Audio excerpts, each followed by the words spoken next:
Top achiever classes में आप सभी का स्वागत है। आज हम लोग क्लॉज टेस्ट लेंगे जिसमें कि ये आपका एसएससी सीजीएल मेंस के लिए ये क्वेश्चन है, ये प्रीवियस ईयर का क्वेश्चन है। इससे पहले हम लोगों ने common error, fill in the blanks, idioms, phrases, words, ये सबको कैसे सॉल्व किया जाए ये बातें हो चुकी है। अब हम लोग देखते हैं कि क्लॉज टेस्ट को कैसे सॉल्व किया जाए, क्योंकि क्लॉज टेस्ट बहुत ज़्यादा 15 से 20 क्वेश्चंस रहते हैं, तो इसलिए इसको भी हम लोग अच्छे ढंग से सॉल्व करना सीखेंगे। तो क्लॉज टेस्ट को दो तरीके से एटलीस्ट हम लोग सॉल्व करते हैं। तो एक तरीका क्या है, कहना रहता है क्या कि first read it out the passage, thereafter start filling the options, और नहीं तो first right from the beginning you must start filling of the options. तो ये कब होता है, जब आप थोड़ा सा डर लगता हो तो सबसे पहले पूरे क्लॉज टेस्ट को, क्योंकि आपका क्लॉज टेस्ट यहाँ से यहाँ तक है, 3 लाइन का है, इसको पूरा पढ़ जाएं बिना ऑप्शन को फिल किए, और उसका गिस्ट ऑफ द मैटर, मतलब उसका जो क्रक्स है, उसका जो मेन चीज़ है, उसके बारे में समझ लेना है। देयर आफ्टर आप फिल करेंगे ऑप्शंस तो आपका आसान हो जाएगा, वो आप ज़्यादा से ज़्यादा सही कर पाएंगे। यदि आपकी पकड़ है, if you are able to understand the things right from the beginning, तो जाके आप क्या करेंगे कि आप right from the beginning of options को फिल करना स्टार्ट करेंगे। तो दो तरीके से है, तो इस तरीके से आप देख लें, एक्सपेरिमेंट कर लें किस तरीके से आप कर सकते हैं, नहीं कर सकते हैं। क्योंकि सपोज कि यदि हम इस पैराग्राफ को पढ़ते हैं, छोटा सा रहता है तो पढ़ भी सकते हैं, और इससे गेस्ट पता चल जाएगा किसके बारे में एक्चुअली कह रहा है, और देयर आफ्टर आपको पता चल जाएगा कि यहाँ पे क्या होना चाहिए, नहीं होना चाहिए। क्योंकि क्लॉज टेस्ट में आंसर जो होता है वो क्लॉज टेस्ट के पैराग्राफ में ही छुपा रहता है, वो आपको इंडिकेट करता है। हम बताएंगे अभी आप लोगों को किस तरीके से सॉल्व करना है इसको। तो हम लोग लेकर के इसको चलते हैं। अब है क्या कि पहले पढ़ लेते हैं, देखते कि क्या कहता है। The entry of foreign media has to be dash by strict rules. ये कहता है कि फॉरेन मीडिया का जो एंट्री है, प्रवेश जो है, वो बाय स्ट्रिक्ट रूल्स, आप रूल्स के अनुसार होना चाहिए, इस तरीके का सेंस है, ठीक है। Any intention to dash the country, यानी कोई भी इरादा ऐसा हो, द कंट्री पॉलिटिकली, इकोनॉमिकली, और any attempt at cultural dash in order to make the country a slave, मतलब कि कोई भी ऐसा इरादा हो राजनीतिक रूप से, आर्थिक रूप से, कि या कल्चरल रूप से किसी कंट्री को स्लेव बना देना, गुलाम जिसको हम लोग कहते हैं, कि उस तरीके से गुलाम बनाने का, slave to designs of international powers, और इंटरनेशनल पावर की जो अंतर्राष्ट्रीय शक्ति होते हैं उसकी अनुसार नहीं हो जाए, would not be dash if the foreign media is keen on making a presence on the Indian soil. अगर फॉरेन मीडिया कीन है, यदि वो उत्सुक है कि इंडियन सॉइल पे वो अपना प्रेजेंस रखे, तो respect for the countries unity, उसको क्या करना पड़े, कंट्री की यूनिटी और डैश में वो बहुत जरूरी है।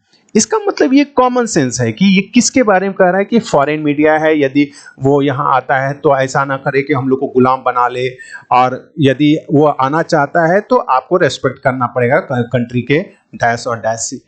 इसका मतलब एक सेंस आ गया कि आप क्या करेंगे, क्योंकि ये पॉजिटिव नेगेटिव दोनों सेंस ले रहा है। अब यदि आप फिल ऑफ द ऑप्शंस को स्टार्ट करेंगे तो आप बहुत आसान हो जाएगा। अब जैसे कैसे इसमें कह रहा है the entry of foreign media has to be dash by strict rules. अब बताइए वो कौन सा रूल है, बाय स्ट्रिक्ट रूल्स, यानी किस तरीके का।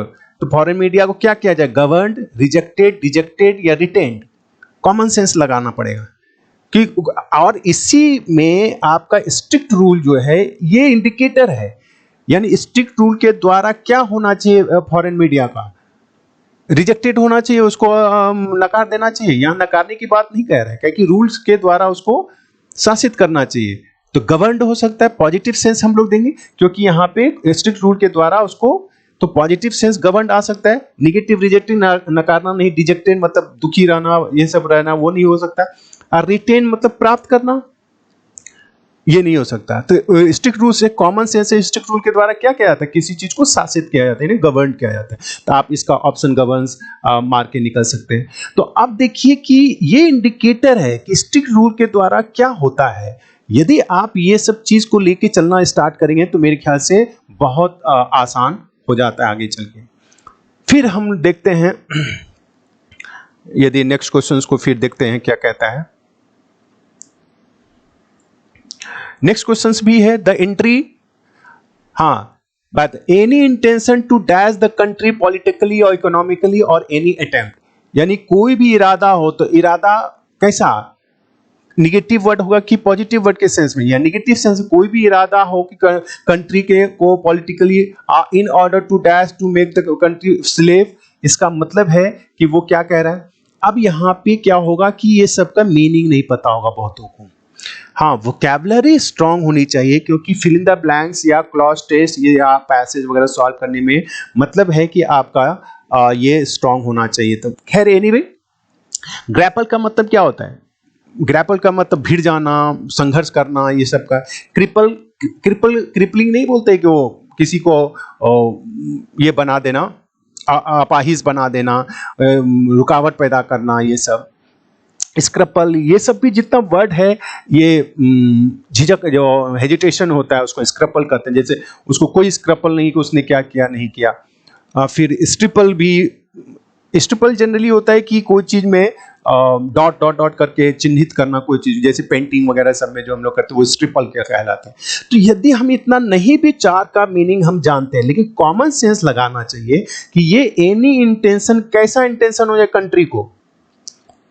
कंट्री को बाधित करने का मतलब क्रिपल। यदि हमको ग्रैपल क्रिपल भी यदि मीनिंग पता हो, ऐसा जरूरी नहीं है कि हम चार का चार मीनिंग यदि पता हो तो ही हम, क्रिपल का सेंस ही होता है, नेगेटिव सेंस है कि किसी चीज को अपंग बना देना, अपाहिज बना देना। तो वही कहता है, यदि वो फॉरेन मीडिया जनरली क्या करता है, कॉमन सेंस, उसका इंटेंशन क्या रहता है कि उस कंट्री को अपाहिज बना दिया जाए, ये कर दिया पॉलिटिकली, यानी राजनीतिक रूप से, आर्थिक रूप से। अब तो ऐसा नहीं है कि आकर के तुरंत शासन करने लगता है, लेकिन वो अंदर ही अंदर हम लोग को सब कुछ डोमिनेट करने लगता है।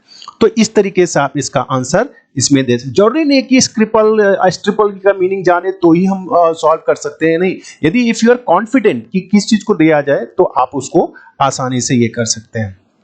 फिर यदि हम लोग नेक्स्ट क्वेश्चन को देखते हैं, अब ये नेक्स्ट क्वेश्चन क्या कह रहा है, तो हो गया, the entry of foreign media has to be govern by strict rules, any intention to cripple, यानी कि द कंट्री पॉलिटिकली और इकोनॉमिकली और any attempt at cultural dash in order to make, सांस्कृतिक रूप से, कल्चरल का मतलब क्या, सांस्कृतिक रूप से क्या करना चाहता है वो, यदि वो अपंग करना चाहता है, यदि वो कहता है कि एनी इंटेंशन टू, यदि cripple the country political economically और एनी अटेम्प्ट, या कोई भी यदि प्रयास हो एट कल्चरल, क्या सांस्कृतिक रूप से हम लोग क्या हो जाते हैं, किसी के अधीन हो जाते हैं। तो कल्चरल इसमें क्या हो जाएगा, एब्सेंटिज्म। एब्सेंटिज्म का मतलब जो एब्सेंटी होता है वो उपस्थितिकरण, तो अनुपस्थिति, उसको पता है, यहाँ अनुपस्थिति का सेंस नहीं है। कॉलोनिज्म का मतलब लगातार रूप से लंबे समय तक जारी रहना। इंपेरियलिज्म में साम्राज्यवाद जिसको हम लोग कहते हैं, इंपेरियल कंट्री बोलते हैं।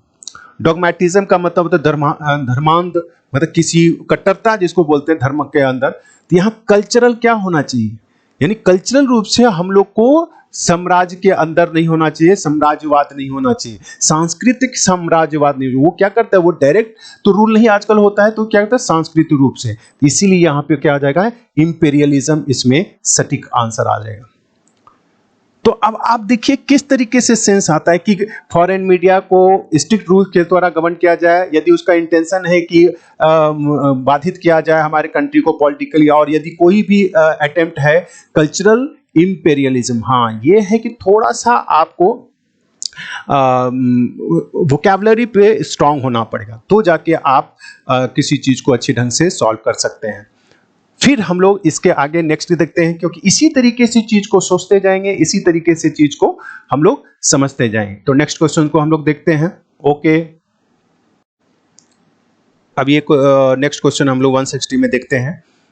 अब ये क्या कह रहा है, तो यहां तक हो गया था cultural imperialism in order to, किसके वजह से, इन ऑर्डर टू, ये लक्ष्य क्या होता है, to make the country a slave, मतलब उसको गुलाम बना देना, to the designs of international powers would not be dash. Common sense आप लगाए, यदि ऐसा कोई करेगा इकोनॉमिकली और ये हम लोग को स्लेव बना देगा, तो international powers would not B क्या होना चाहिए, अबेटेड, कन्फिस्केटेड, एसिमिलेटेड और tolerated. Would not B common sense है कि सहन नहीं किया जा सकता यदि कोई ऐसा फॉरेन मीडिया आया हम लोग का कल्चरली सांस्कृतिक रूप से हमको गुलाम बना दे या कर दे, तो उसको क्या नहीं किया जा सकता है, वुड नॉट बी टॉलरेटेड। एकदम ये डायरेक्ट आप आंसर मार सकते हैं इसका। लेकिन अब कॉमन सेंस, अबेटेड, अबेटेड मतलब कम होना कोई चीज की, कन्फिस्केटेड मतलब कन्फिस्केट का मतलब जब्त कर लेना, तो वुड नॉट बी कन्फिस्केटेड, उसको जब्त नहीं किया जाएगा। एसिमिलेट का मतलब होता है आत्मसात करना। तो इस तरीके से चीज को हम लोग लेकर के चल सकते हैं। तो ये डायरेक्ट, ये तो बहुत आसान था। टॉलरेटेड यहाँ पे सेंस भी आती है, इस तरीके को सहन नहीं किया जा सकता। कहता है ना कि कोई भी हम लोग को गुलाम बना दे तो इसकी सहन नहीं।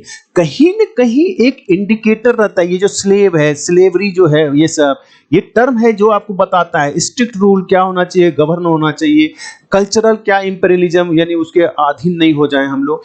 तो इस तरीके से चीज को लेकर के हम लोग चलते हैं। तो नेक्स्ट क्वेश्चन भी हम लोग देखते हैं। अभी इसमें क्या कर रहा है, तो वुड नॉट बी टॉलरेटेड, जिसको सहन नहीं किया। If the foreign media is keen on making a presence on the Indian soil, यदि वो कहता है कि अगर इंडियन सॉइल पे वो आने के लिए कीन है यानी उत्सुक है, तो क्या करना चाहिए उसको। कॉमन सेंस है, एक पॉजिटिव सेंस होना चाहिए। यदि वो इंडियन कल्चर पे आना चाहता है या सॉइल पे आना चाहता है, तो रेस्पेक्ट लिखा हुआ है, respect for the countries unity, उसके एकता एंड, हम लोग क्या बोलते हैं एकता, और हिंदी में भी कॉमन सेंस लगे, क्या एक फ्रेज टाइप का हम लोग आजकल यूज करते हैं, एकता और अखंडता। कहता है respect for the country unity, countries unity and dash is essential, वो महत्वपूर्ण है। तो वो आपका कौन सा हो जाएगा, आप देखेंगे तो आपको कॉमन सेंस लगाना है। क्या अकाउंटेबिलिटी, यूनिटी के साथ अकाउंटेबिलिटी आता है। जैसे कि हम लोग हिंदी में भी एक फ्रेजल टाइप का चीज कुछ बोलते हैं, मार धाड़ से भरपूर, तो इस तरीके से चीज को हम लोग लेकर के एकता और अखंडता नहीं, तो इस तरीके से चीज हम लोग लेंगे। तो अब कौन सा आएगा, तो इसमें पॉजिटिव सेंस आना चाहिए, यूनिटी एंड, यदि ये यूनिटी दिया है तो यूनिटी के साथ एक पॉजिटिव सेंस, पॉजिटिव वाला वर्ड कौन कौन सा है, अकाउंटेबिलिटी भी पॉजिटिव है, रिस्पॉन्सिबिलिटी भी पॉजिटिव है, इंटीग्रिटी, लेकिन वल्नरेबिलिटी नहीं है पॉजिटिव, तो ये तो फोर्थ नंबर हम लोग भर ही नहीं सकते। अब ये तीन में कौन सा, तो क्या यहाँ रिस्पॉन्सिबिलिटी के उत्तरदायित्व की बात करता है, ये अकाउंटेबिलिटी भी यही उत्तरदायित्व का ही सेंस हुआ आपका। और इंटीग्रिटी, इंटीग्रिटी का मतलब होता है अखंडता, इंटीग्रेशन जो होता है जोड़ना, तो इसका मतलब इंटीग्रिटी का मतलब होता है अखंडता। तो एकता और अखंडता का रेस्पेक्ट करना पड़ेगा, ये महत्वपूर्ण है यदि वो फॉरेन सॉइल पे आता है। तो आप इसमें आंसर देके इसको आप कर सकते हैं। तो कॉमन सेंस लगाएं कि किस तरीके से ये क्वेश्चंस हम लोग जो बनाए, 5 क्वेश्चंस, इस 5 क्वेश्चंस को बहुत जल्दी भी बनाया जा सकता है। हाँ, यदि आप पढ़ लिए थे पहले कि फॉरेन मीडिया के बारे में कह रहा है कि वो फॉरेन मीडिया आएगा तो उसको स्ट्रिक्ट रूल्स के द्वारा गवर्न किया जाएगा, यदि उसका इंटेंशन खराब है तो आपको ये टॉलरेट नहीं किया जा सकता है। हाँ, यदि वो आना चाहता है तो उसको रेस्पेक्ट क्या करना। तो यदि थोड़ा सा सेंस आ जाए, और एक क्लू है, जैसे यहाँ पे स्ट्रिक्ट रूल एक क्लू था उसका, कल्चरल तो सांस्कृतिक रूप से हम लोग क्या होते हैं, वुड नॉट बी डैश सहन नहीं किया जा सकता है, और यूनिटी एंड डैश क्या एकता और अखंडता की बात करते हैं। थोड़ा सा वोकैबुलरी भी स्ट्रांग होना चाहिए जहाँ तक इसकी बात है। फिर यदि हम लोग नेक्स्ट क्वेश्चंस पे आते हैं, ये दूसरा आपका आ गया क्लॉज टेस्ट। तो अब ये इसमें भी फिर वही बात, यदि हम इसको थोड़ा सा पढ़ लें, इट्स नॉट नेसेसरी कि इसमें जितना भी टर्म है, जितना भी वर्ड है, सबका मीनिंग जाने, लेकिन एक सेंस आ जाएगा यदि आप पहले पढ़ लेते हैं। हाँ, यदि आपकी ग्रिप है इंग्लिश पे तो आप right from the beginning you must start filling of the options, but if you do not have that kind of confidence, तो क्या करें, आप पहले पढ़ लें। पढ़ने में कितना, आधा मिनट लगेगा ज्यादा, इसको ऐसा नहीं कि एकदम वन बाय वन हम लोग पढ़ते चले जाएंगे। तो यदि हम लोग देखते हैं, कहता है our reputation in image is most definitely determined by our dash. कहता है हमारा जो रेपुटेशन है, हमारा जो इमेज है, नहीं, वो डिटरमिन होता है किसके द्वारा, तो आपको कॉमन सेंस है, कोई पॉजिटिव वर्ड के बारे में ही होगा कि हमारे जो चीज है उसके द्वारा हम लोग का क्या रेपुटेशन और इमेज कैसे बनता है, कॉमन सेंस रखना है। Also our dash tend to be habit forming, हम लोग का जो हैबिट बनता है, is that we have a dash to act in a particular manner, हम लोग को एक पर्टिकुलर तरह से बिहेव करना चाहिए, एक्ट करना चाहिए, काम करना चाहिए। Hence most people are dash by their deeds, और इसीलिए ज़्यादातर आदमी वो अपने कर्म के वजह से, डीड्स जो हम लोग कहते हैं कर्म, and seems to have a little control over their action, और उसको थोड़ा ही कंट्रोल होता है अपने एक्शन पे। We usually act according to and in response to our surroundings, कहता है कि वी यूजुअली एक्ट, हम लोग प्राय काम करते हैं अकॉर्डिंग टू और in response to our surroundings, हम लोग का जो वातावरण है आगे पीछे का, आवर सर्कमस्टांस, हमारी परिस्थितियों का, and the environment which to a great extent dash our priorities and objectives, और जिसके वजह से इन्वायरमेंट जैसा रहता है वही हमारे प्रायोरिटीज और ऑब्जेक्टिव्स को, जो मेरा मुख्य चीज है, जो मेरा लक्ष्य है, उसको डिटरमिन करता है कौन? इन्वायरमेंट। इसका मतलब ये एक साइकोलॉजिकल टर्म का चीज है, ये साइकोलॉजी से रिलेटेड टर्म, ये पैराग्राफ है। तो वही बता कि हमारा रेपुटेशन, इमेज कैसा होगा, किसके द्वारा हम लोग, ये होता है। कॉमन सेंस अब लगाना है। एक तो सेंस ये लगाना कि पॉजिटिव सेंस आ रहा है कि निगेटिव सेंस आ रहा है, तो इसमें एक पॉजिटिव सेंस की बात बता रहा है कि रेपुटेशन, इमेज कैसे होगा, और फिर किस तरीके से हम अपना हैबिट को बनाते हैं, किस तरीके से ये करते हैं, तो इस तरीके से हम लोग लेके चलें। अब यदि हम 162 क्वेश्चंस को देख लेते हैं तो क्या कहता है? कहता है our reputation and image is most definitely determined by our dash, हमारे किस वजह से हमारा रेपुटेशन और इमेज बनेगा। आप कॉमन सेंस है, हमारा डीड्स, नीड्स, क्रीड और ब्रीड, कॉमन सेंस लगाए। डीड्स क्या होता है? वही हमारे कर्मों से, हमारे काम, जो किस तरीके से हम काम करते हैं वो डीड्स कहलाता है। नीड्स क्या हुआ? हमारी जरूरतों के द्वारा हमारा इमेज बनता है, ये तो एकदम नॉनसेंस है, तो यहाँ पे नीड्स तो कोई सेंस नहीं बनता। क्रीड, क्रीड आप देख सकते हैं, क्रीड का मतलब क्या हो गया कि धर्म या धर्म मत जो होता है, देखिए तो कास्ट क्रीड, तो क्या हमारे धर्म के द्वारा हमारे इमेज और रेपुटेशन बनता है? कॉमन सेंस लगाना है। आप ब्रीड, ब्रीड आप क्या कह सकते हैं? कुल, नस्ल, और जो ये वंश होता है उसको हम लोग लेके चलते हैं। क्या ये वंश के द्वारा हम लोग अपना रेपुटेशन, इमेज, या अपने कर्मों के द्वारा? तो कॉमन सेंस लगाना है। तो इसमें क्या है कि आपका नीड तो सेंस नहीं बनेगा, आप सीधा इसमें क्या होगा? डीड्स होगा, कि हमारे कर्मों के द्वारा हमारा रेपुटेशन और इमेज बनता है। हालांकि बहुत सोचते होंगे कि हम यदि बड़े कुल में पैदा हुए हैं तो उससे मेरा इमेज और रेपुटेशन, नहीं, ये कॉमनली सोच है कि हम लोग ये चीज इस तरीके से सोचते हैं। नहीं, जो हम कर्म करते हैं, जो हमारा काम होता है, उससे हमारा रेपुटेशन और इमेज बनता है। तो इसीलिए ये ध्यान रखना है कि इसमें ब्रीड, क्रीड ये नहीं, हमारा धर्म, हमारा जात, हमारा ये, इससे रेपुटेशन नहीं बनता, हमारे कर्म से बनता है। तो इसको लेकर के हम लोग चलेंगे। तो फिर देखते हैं नेक्स्ट क्वेश्चंस को।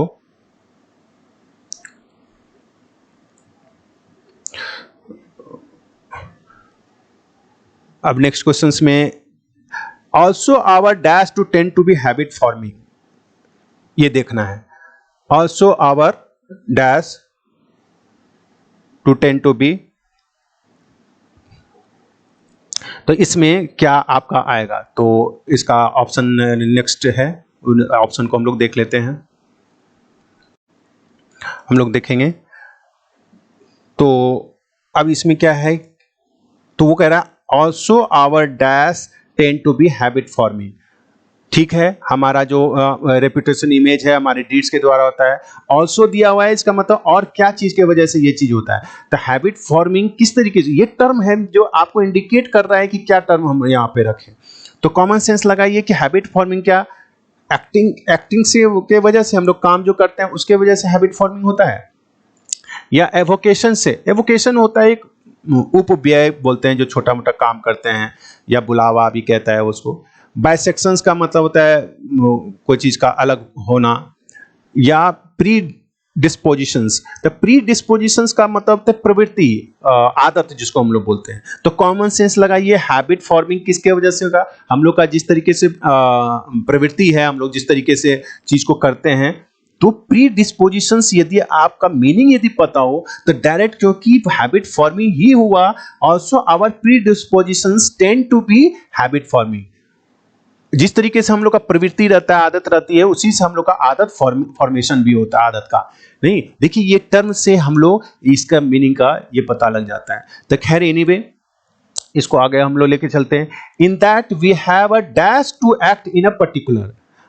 अब क्या है होना चाहिए, कॉमन सेंस लगाइए। In that we have a dash to act in a particular manner. क्या होता है, यदि हैबिट हो जाती है, tend to be habit forming, और उस हैबिट फॉर्मिंग में कहता है, हैबिट फॉर्मिंग यदि हो जाता है तो उस हैबिट फॉर्मिंग में क्या होता है, we have a dash to act in a particular, हम लोग कोई खास तरीके से हम लोग बिहेव करना शुरू कर देते हैं। तो उसमें क्या आती है, इमेंसिटी। इमेंसिटी, इमेंस का मतलब तो बहुत बड़ा। प्रोपेंसिटी, प्रोपेंसिटी मतलब प्रवृत्ति भी यहाँ पे एक सेंस कह सकते हैं, हमारे कोई चीज करने के लिए ललक जिसको हम लोग बोलते हैं। विस्कोसिटी का सेंसली चिपचिपापन ये सब का होता है। वर्चुअसली, वर्चुअस का मतलब होता है कि गुण की बात का आता है। तो हम लोग वर्चुअसली गुण के वजह से विस्कोसिटी हमारी क्या होते हैं, वी हैव अ प्रोपेंसिटी। प्रोपेन का मतलब होता है कि हम लोग हमेशा एक प्रवृत्ति रहती है आगे करने की, तो ये इच्छा, तो उसको कहते हैं have a propensity to act in a particular manner. तो यहाँ पे आपका प्रोपेंसिटी आपका आंसर आ जाएगा, क्योंकि इसमें थोड़ा सा वोकैबुलरी आपका स्ट्रांग होना चाहिए। यदि मीनिंग ये सब का नहीं जाने तो हमेशा कंफ्यूजन होता ही रहेगा। इसलिए एसएससी सीजीएल में वोकैबुलरी बहुत इंपॉर्टेंट है। वोकैबुलरी के लिए भी हम क्लास स्टार्ट किए हुए हैं, आप उसको करते चले जाएंगे। आई एम डैम श्योर ये बहुत जबरदस्त फायदा करेगा आपके एग्जाम्स में। बहुत सारे वर्ड तो मैच कर जाएंगे आपके एग्जाम्स, तो उसको वोकैबुलरी को जरूर दें। उसमें रूट से हम लोग बड़ा बताते हैं कि कैसे रूट, प्रीफिक्स, सफिक्स याद रखें, तो किस तरीके से हम वर्ड सबको याद रख सकते हैं।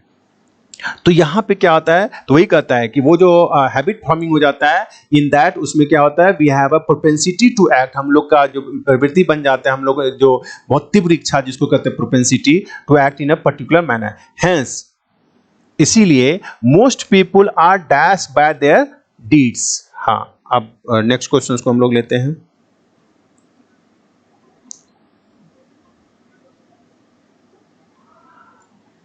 अब ये कह रहा है कि इस तरीके से क्या होगा, most people are dash by their deeds. आप बताइए, most people are born by their deeds, वो अपने कर्म की वजह से जन्म लेते हैं। मोस्ट पीपुल आर अलाइव, वो जीवित हैं अपने डीड्स की वजह से। Most people are saved by their deeds, हो सकता है। Most people are killed, killed का तो कोई सेंस नहीं बनता, ये तो नॉनसेंस है एकदम। तो अब आप बताइए कि अपने डीड्स के द्वारा क्या होगा, उसका उसका शेपिंग होगा। आप किस तरीके के आदमी बनेंगे, खराब, अच्छा, उस तरीके की बात आती है, तो शेपिंग होगा आपका। यानी आप जिस तरीके से कर्म करेंगे, आपका डीड्स जैसा होगा, उस तरीके से आपके जो पीपल आर शेप्ड, उस आदमी का उसका शेपिंग होगा उसी तरीके से। तो इस तरीके से हम लोग ये बॉर्न नहीं हो सकते बाय डीड्स की वजह से, अलाइव नहीं हो सकते, जीवित नहीं हो सकते अपने कर्म के वजह, ये हम लोग का शेपिंग होगा, हम लोग किस तरीके से बनेंगे, अच्छा खराब, ये तो वो कहता है।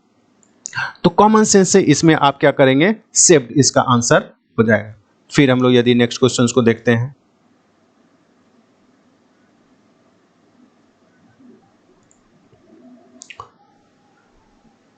तो इसमें क्या कह रहा है, हाँ, तो are saved by their deeds, वो अपने डीड्स के द्वारा अपना शेपिंग होता है, उसका बनना होता है। Seems to have a little control over their actions. हाँ, इसमें क्या होता है कि वो उसको लगता है कि ये लगता है कि बहुत कम कंट्रोल होता है अपने एक्शंस पे।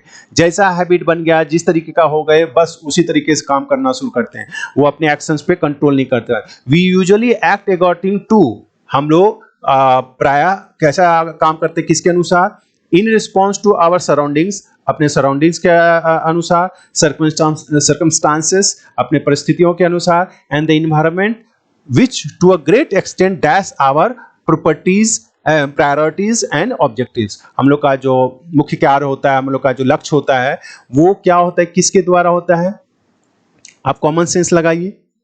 तो ये सब चीज क्या करता है आपका, हम लोग जो एक्ट करते हैं according to, in response to our surroundings, circumstances and the environment which, जिसके वजह से to a great extent dash our priorities, हमारे ऑब्जेक्टिव्स, हमारे प्रायोरिटीज को क्या करता है, यही सब चीज हम लोग को क्या करेगा, क्वेश्चंस करेगा। ये तो एकदम नॉनसेंस है, यहाँ क्वेश्चनिंग कौन करेगा। तो हम लोग का ऑब्जेक्टिव्स, हम लोग जो लक्ष्य रखते हैं, हम लोग का जो प्रायोरिटीज रहता है, मुख्य कार्य रहता है, मेन काम, उसको क्या करेगा, वो क्लैरिफाई करेगा ये सब चीज।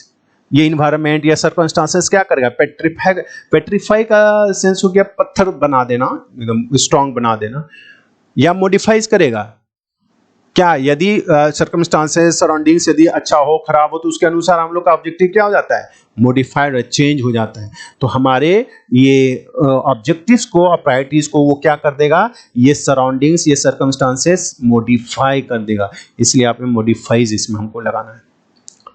और एक ध्यान रखना है कि ये चीज थोड़ा सा यदि कॉमन सेंस से हम लोग लगा के चलते हैं, हालांकि थोड़ा सा ये ध्यान रखना है कि ये जो है ये कहता है we visually act according to और in response to our surroundings our circumstances and the environment which to a great extent modifies our priorities and objectives.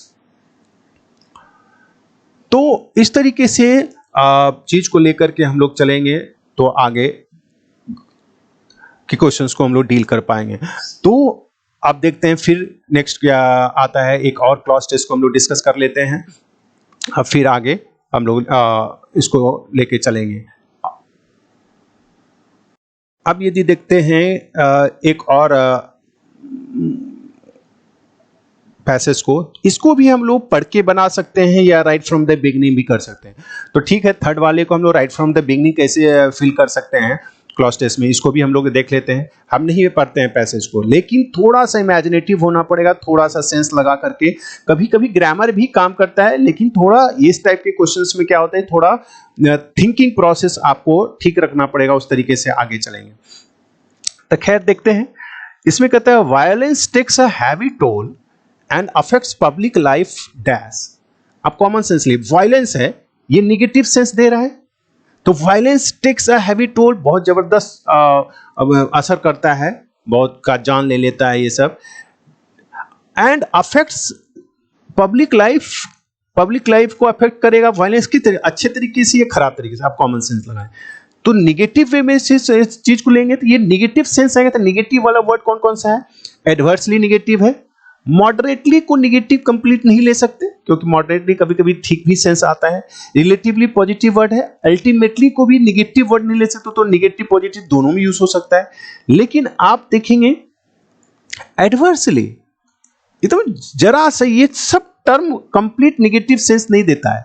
आप एडवर्सली लगा देंगे, बुरी तरीके से विपरीत रूप से लाइफ को अफेक्ट करता है।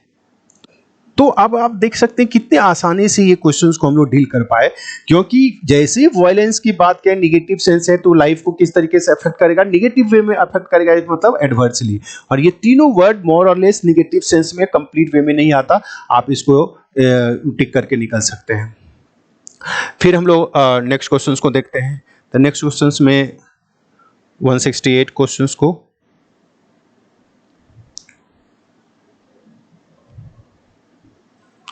अब इसमें क्या कहते हैं, violence takes a heavy toll, ठीक है, affects public life adversely, high और लो, नोन और अननोन, ज्यादा कम, नोन अननोन, जाना हुआ बिना जाना हुआ, रिच और पुअर, पॉपुलर अनपॉपुलर हो, नो वन इज सेफ और सिक्योर टुडे, मतलब कोई भी हो, गरीब अमीर, ऊंचा नीचा, ये सब कोई भी, पॉपुलर अनपॉपुलर, कोई भी सेफ नहीं, सिक्योर नहीं है आजकल, क्योंकि वायलेंस सबके लिए एक जैसा हो जाता है। इट अपीयर्स दैट, ऐसा लगता है कि one can harm anybody at any time and at dash, common sense लगाए, at harm anybody at any time and at dash, at wish, इच्छा से, या at will, at drill, at still. तो at still और at drill तक कोई sense नहीं बनता।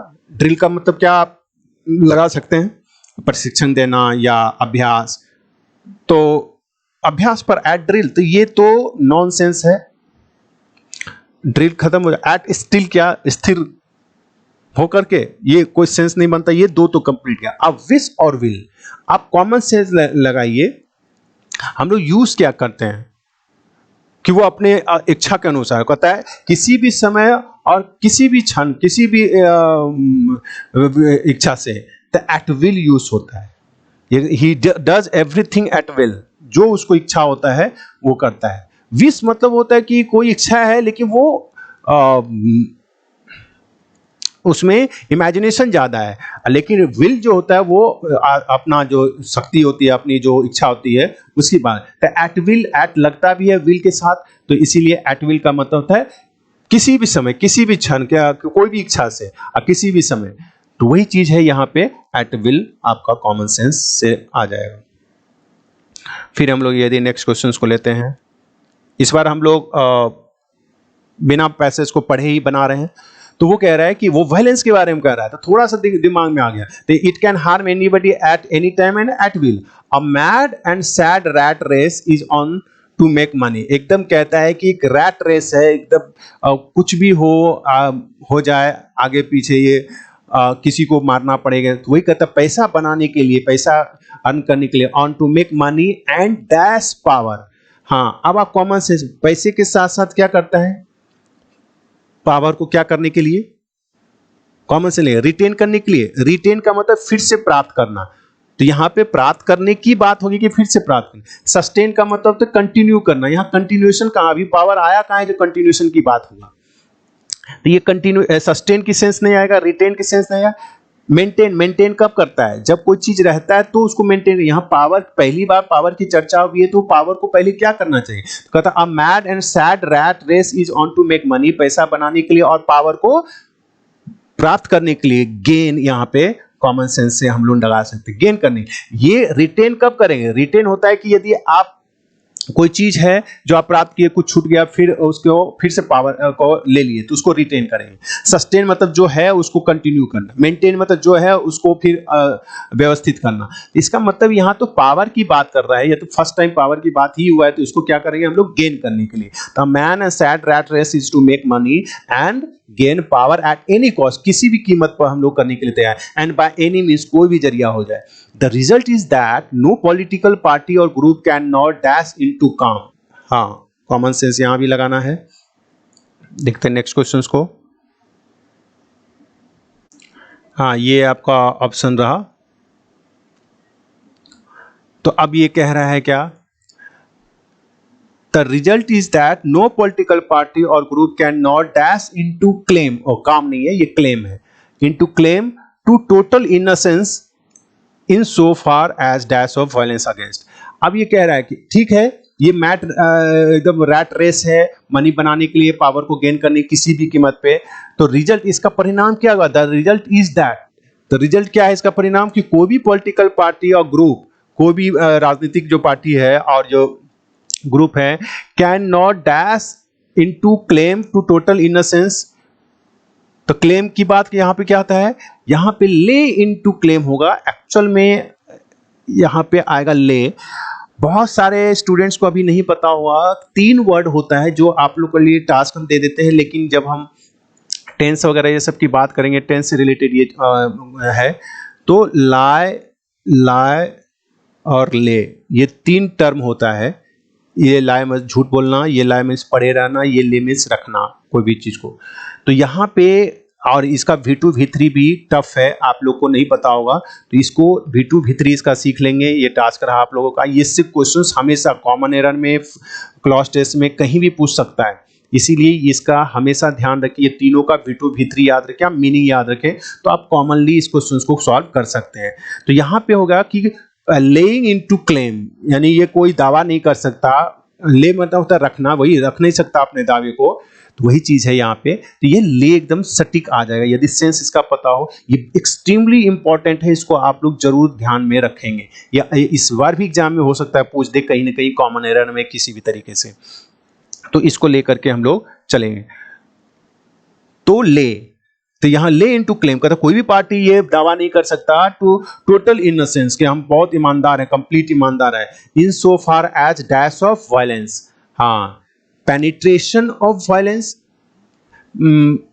precipitation of violence, perpetration of violence, interpretation of violence।